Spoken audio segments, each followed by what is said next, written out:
Then just pop your trunk. On the driver's side here, behind the taillight, behind this carpet, you're going to see the fuel shutoff switch. It's called the Inertia Switch, and it triggers if you get in an accident and the car feels a G-force from getting hit, and it turns the fuel pump off. So we're going to take off these little this little screw thing here. We'll get in behind here and then unplug that sensor.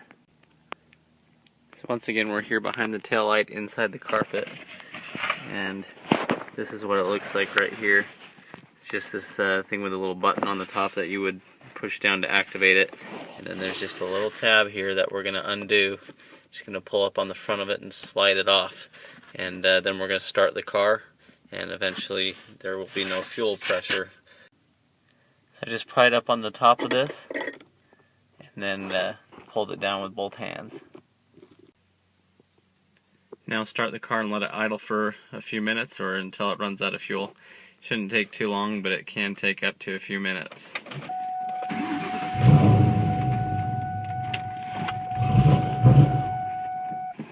we go. Next we're going to disconnect the fuel line. So right here there's a clip that if you just push with both sides of your fingers, it'll pop off, and it's just a little harness clip. Then we're going to be using our disconnect tool. This is our 5/8 inch fuel disconnect tool. As you can see, these little plastic ones do the trick. So all we're doing is going over here to the fuel line, putting it around the back side of it so it's on the fuel line. As you push it in, it releases a spring. There we go. Fuel line's disconnected. That simple.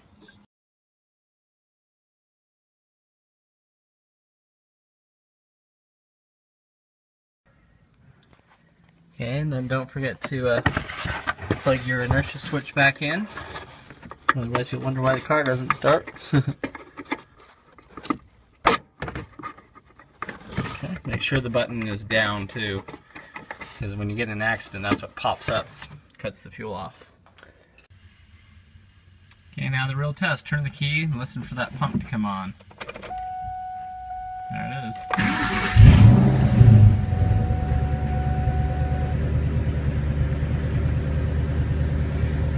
Probably have a check engine light, so you can go to AutoZone and have them turn it off, or in my case I have a tuner, so I can turn it off with that.